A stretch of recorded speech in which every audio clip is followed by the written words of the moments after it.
In the morning, I woke, fully dressed down to my sandals, so tired the night before that I hadn't even crawled under the covers.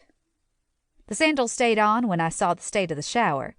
The mildew covered the bottom third of the tile, and the room looked like it hadn't been cleaned in months. Shuddering at the thought of bed bugs, I quickly dressed and walked across the parking lot to the tiny diner. As I leaned back, drinking a soda, two couples in the next booth were talking about their travels. The big RV in the parking lot had to be theirs. They had that look, the one that screamed retired, with their casual clothes and happy smiles, guidebooks next to the maple syrup on the Formica table. The smell of coffee wafted over to me as the waitress refilled their cups. From what I gathered, their kids were all busy with their own lives and no time for the parents, so with no grandkids on the horizon, the couples had decided to hit the road, something they'd never had time to do when they'd worked and raised families. The woman facing me had short gray hair and sported a pink sun visor. Nothing out of the ordinary until she leaned back, making me choke on the soda. Coughing, I wiped my eyes and blew my nose, eyes never leaving her T-shirt. It was from a swamp tour in Louisiana, and the toothy grin of an alligator looked out at me. A sign? Graham's words floated to me, carried along on the scent of bacon and eggs. Alligators are the harbingers of violent change. What was coming?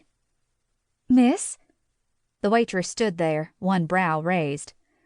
Sorry, another Coke would be great. She walked away, white shoes silent on the floor as I listened to the retirees talk about a tiny town in Avid, Kansas. From their conversation, the CAFO, which I looked up to find out stood for Concentrated Animal Feeding Operation, along with 2 food processing plants, were the businesses that supported Avid and a neighboring town. A one-stoplight town full of working folks, perfect for my needs. Though, on the other hand, I'd stick out in a small town where everyone knew everyone, so I'd better come up with a good story. On the plus side, I'd hear about it if anyone came looking for me. While I finished my breakfast, I looked up and read about Avid on my tablet. It was a hard-working rural area located in the heartland of the country, in the middle of nowhere, and a completely unexpected choice. As much as I loved the water and the mountains, either would have been my first choice. This would be unanticipated, and therefore the ideal choice. If nothing else, when I arrived in town, I could stay in one of those weekly motels until I found something. But given the area and the number of postings I'd found thus far online, I was pretty sure I'd easily find a rental.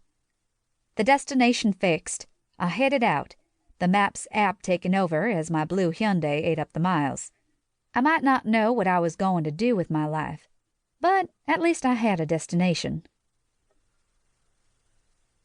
He was one with the shadows, comfortable in the dark, watching and waiting. The organization paid him exceedingly well, their clients part of the top echelons of industry and society, as well as leaders of foreign nations. They were the only ones who could afford the exorbitant fees. Hunter had taken out heads of state, dictators, billionaires, and regular people going about their lives. Piss off the wrong person, one who happened to be powerful and wealthy, and the offender would find themselves looking up at him, desperately sucking in their last breath, wondering what the hell had happened. His current contract was for a man who disgusted him. Normally, Hunter didn't let who they were or what they'd done bother him. The person no more than a name on the screen. But this guy? Garbage. A man who enjoyed children. So Hunter had planned something special for this piece of trash.